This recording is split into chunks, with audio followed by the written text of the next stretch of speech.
Parliament శీతాకాల సమావేశాలు వేడి పుట్టిస్తూ ఉన్నాయి. మంగళవారం సభలో కీలక పరిణామం చోటు చేసుకుంది.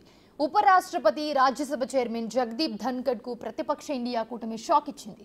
అధికార పక్షానికి కొమ్ము కాస్తున్నారని ఆరోపిస్తూ ధన్కడ్ ను రాజ్యసభ చైర్మన్ పదవి నుంచి తొలగించాల్సిందేనని తేల్చి చెప్పింది. ఇందుకు సంబంధించిన అవిశ్వాస తీర్మానంపై ఇండియా కూటమికి చెందిన 60 మంది ఎంపీలు సంతకాలు కూడా చేశారు.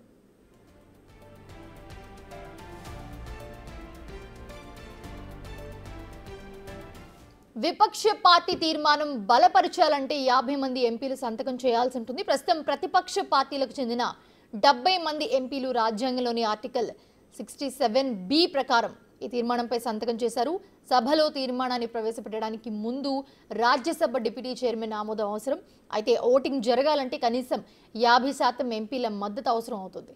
ప్రస్తుతం రాజ్యసభ స్థానాలు 231 అయితే అందులో ఎన్డీఏ కూటమి బలం 119గా ఉంది. ఇండియా కూటమికి 85 మంది, ఇతరులు 27 మంది కూడా ఉన్నారు. అవిశ్వాసం నెగ్గాలంటే 116 మ్యాజిక్ ఫిగర్ కావాల్సి ఉంది.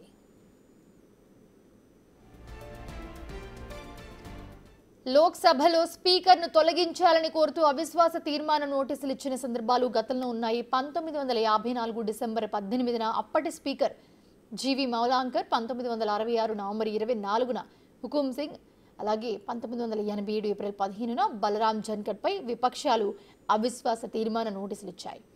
మౌలాంకర్, బలరాం ధన్కడ్ పై తీర్మానాలు వీగిపోయాయి.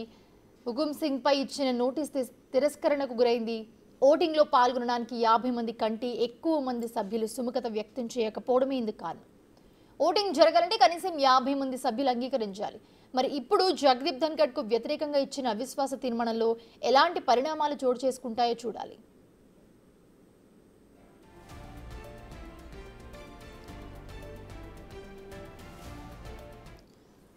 రైట్, రాజ్యసభ చైర్మన్ పై అవిశ్వాస తీర్మానానికి సంబంధించి మరిన్ని అప్డేట్స్ అందించడానికి మా ప్రతినిధి శివ జాయిన్ అవుతున్నారు ఢిల్లీ నుంచి. శివ, రాజ్యసభ చైర్మన్ పై అవిశ్వాస తీర్మానం విషయంలో ఏం జరగబోతుందో ఉత్కంఠ అయితే కనిపిస్తోంది. సో ఏంటి?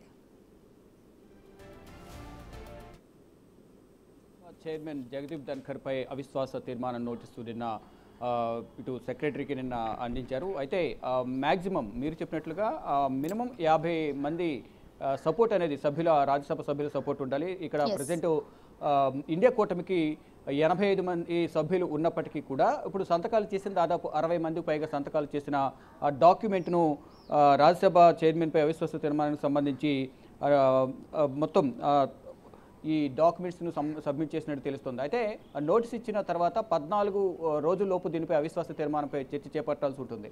ఒకవేళ ఇప్పుడు దీనికి సంబంధించి డిప్యూటీ చైర్మన్ ఆమోదం ఉండాల్సి ఉంటుంది. ఆమోదం ఉన్నప్పటికీ కూడా ఒకవేళ దీనిపై చర్చ చేపట్టే సందర్భంలో ఇక్కడ ఈ అవిశ్వాస తీర్మానం అనేది వీగిపోయే అవకాశం అయితే ప్రధానంగా మనకున్న ఇప్పుడున్న గణాంకాలు కానీ సంఖ్యాబలం కానీ మనకు ప్రధానంగా తెలుస్తోంది. అంటే రాజ్యసభలో మొత్తం సంఖ్యాబలం అనేది మొత్తంగా చూసుకుంటే 231. దాంట్లో అధికార ఎన్డీఏ కూటమికి 119, అలాగే ఇండియా కూటమికి 85, ఇతరులు 27. వీరందరూ కలిసినా కానీ ఇతరులు కూడా ఇండియా కూటమితో కలిసిన 112 మాత్రమే అవుతుంది. ఇక్కడ మ్యాజిక్ ఫిగర్ అవిశ్వాస తీర్మానం గెలవాలంటే మాత్రం 116 స్థానాలు కావాలి. అంటే 231 కాబట్టి మ్యాజిక్ ఫిగర్ అనేది 116. ఒక మెంబర్ అనేది ఎక్కువగా అక్కడ ఓటింగ్ చేయాల్సి ఉంటుంది. కానీ ఇక్కడ అవిశ్వాస తీర్మానం వీగిపోయే అవకాశమే ప్రధానంగా కనిపిస్తుంది. ఈ అంశాలన్నీ కూడా ఇక్కడ ఇండియా కూటమి సభ్యులందరికీ తెలుసు. కానీ ఎందుకు అవిశ్వాస తీర్మానం ప్రవేశపెట్టాల్సి వచ్చింది అనేది ప్రధానంగా దేశవ్యాప్తంగా చర్చనీయాంశం. చర్చ జరగాలి అనే ఉద్దేశంతోనే ఈరోజు అవిశ్వాస తీర్మానానికి సంబంధించి నిన్న అవిశ్వాస తీర్మానం నోటీసు 60 మంది సంతకాలతో కూడిన నోటీసును సబ్మిట్ చేశారు. సబ్మిట్ చేసిన తర్వాత ప్రధానంగా దీనిపై ఎప్పుడు చర్చ ఉంటుంది అనేది కూడా చూడాల్సి ఉంది. ఇంకా ఈ నెల 20 వరకు మాత్రమే పార్లమెంటు ఉభయ సభలు కొనసాగుతాయి. 14 రోజుల్లోపు దీనిపై చర్చ చేపట్టాల్సి ఉంటుంది. కానీ 14 రోజులు అంటే ఇంకో 4 రోజులు ఎక్స్టెండ్ చేయాల్సి ఉంటుంది. కానీ ఆ పార్లమెంట్ సమావేశాలు ఎక్స్టెండ్ చేసే అవకాశం అయితే ఉండదు. మళ్ళీ నెక్స్ట్ పార్లమెంట్ సమావేశాల్లోనే దీనిపై చర్చిస్తారా లేదా ఈ అవిశ్వాస తీర్మానాన్ని తిరస్కరిస్తారా, నోటీసును తిరస్కరిస్తారా అనేది కూడా చూడాల్సి ఉంది. అంటే ఏదైతే ప్రధానంగా జగదీప్ ధన్కడ్ ఏదైతే అధికార పక్షం వైపు ఏకపక్షంగా వ్యవహరిస్తున్నారు తప్ప విపక్షాలకు ఎటువంటి అవకాశం ఇవ్వడం లేదు. వారిచ్చిన వాయిదా తీర్మానం నోటీసులపై చర్చ చేపట్టడం లేదు. చర్చ చేపట్టాలని వాయిదా తీర్మానాలను నోటీసులు ఇచ్చినప్పటికీ కూడా వాటిని తిరస్కరిస్తున్నారు. నిరసన తెలియజేసే నేపథ్యంలో వారు ఏదైతే ప్రధానంగా ప్రజల సమస్యలపైన ఎక్కువగా నోటీసులు ఇస్తున్నాం. ఒకటి ప్రధానంగా అదానీ అవినీతికి సంబంధించి దేశంలోని ప్రాజెక్టులన్నీ కూడా అదానికే ప్రధాని నరేంద్ర మోడీ కేటాయిస్తున్నారు. వారిద్దరికీ మధ్య ఉన్న సంబంధాలేంటి, అవినీతి ఏ విధంగా జరిగింది అనే అంశాలపై ప్రధానంగా చర్చ చేపట్టాలి. అదాని వ్యవహారంపై అటు కూడా పార్లమెంట్ సమావేశాలు నవంబర్ 25న ప్రారంభమై అప్పటి నుంచి కూడా నోటీసులు ఇస్తూనే ఉన్నారు. ఇటు విపక్ష పార్టీలు నోటీసులు ఇవ్వడం, ఇటు ఉభయ సభాపతులు ఆ నోటీసులను తిరస్కరిస్తున్నారు. దీనిపై చర్చ చేపట్టాలని కోరిన నేపథ్యంలోనే జగదీప్ ధన్కర్ ఆగ్రహం వ్యక్తం చేస్తున్నారు విపక్ష సభ్యులపై అనేది ప్రధానంగా ఇటు ఇండియా కూటమి నేతలు ముఖ్యంగా కాంగ్రెస్ పార్టీ జాతీయ అధ్యక్షులు మల్లికార్జున ఖర్గే, సీనియర్ ఎంపీ జయరాం రమేష్, దిగ్విజయ్ సింగ్ వీరందరూ కూడా జగదీప్ ధన్కర్ తీరును తప్పుపడుతున్న పరిస్థితి కనిపిస్తోంది. ఈ నేపథ్యంలోనే మాకు వేరే మార్గం లేక అంటే మాకు విపక్షం మాకు సరైన అవకాశం ఇవ్వడం లేదు, వాయిదా తీర్మానాలు ఇచ్చినప్పటికీ వాటిని తిరస్కరిస్తున్నారు.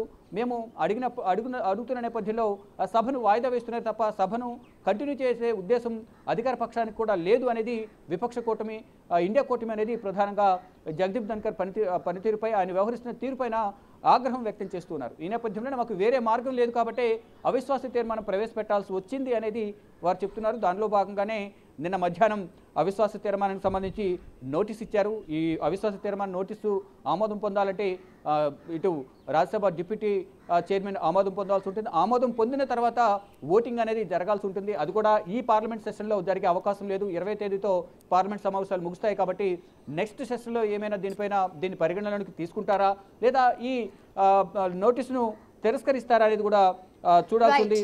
అంటే మొత్తం ఏదైతే ఈ అవిశ్వాస తీర్మానానికి సంబంధించి ప్రధానంగా విపక్ష పార్టీలకు సరైన అవకాశం ఇవ్వడం లేదు, ఇవ్వకపోగా ఆగ్రహం వ్యక్తం చేస్తున్నారనే ఉద్దేశంతోనే మేము ఈ అవిశ్వాస తీర్మానం నోటీసు ఇచ్చామనేది ప్రధాని చెప్తున్నారు. గతంలో మనం ఇటు లోక్సభ స్పీకర్కి సంబంధించి 1950s కూడా అవిశ్వాస తీర్మానం ప్రవేశపెట్టారు. అప్పుడు వీగిపోయిన పరిస్థితి కనిపిస్తుంది. తర్వాత ఇటు లోక్సభలో అటు అధికార పార్టీ పైన అవిశ్వాస తీర్మానం ప్రవేశపెట్టారు. అప్పుడు కూడా ఎన్డీఏ కూటమి విజయం సాధించింది. ఆ సంఖ్యాబలం సరిగా లేకపోయిన నేపథ్యంలో ఇప్పుడు కూడా అవిశ్వాస తీర్మానం ప్రవేశపెట్టారు. ఇక్కడ సంఖ్యాబలం సరిగా లేనప్పటికీ ఎందుకు ప్రవేశపెట్టాల్సి వచ్చిందనే దానిపై మాత్రం చర్చ జరగాలనే ఉద్దేశంతోనే మాకు వేరే మార్గం లేక మాకు అవకాశం ఇవ్వడం లేదు కాబట్టి మీ అవిశ్వాస తీర్మానం ప్రవేశపెట్టామనేది ఇండియా కూటమి నేతలు చెప్తున్నారు. Right, thanks for the beats Shiva.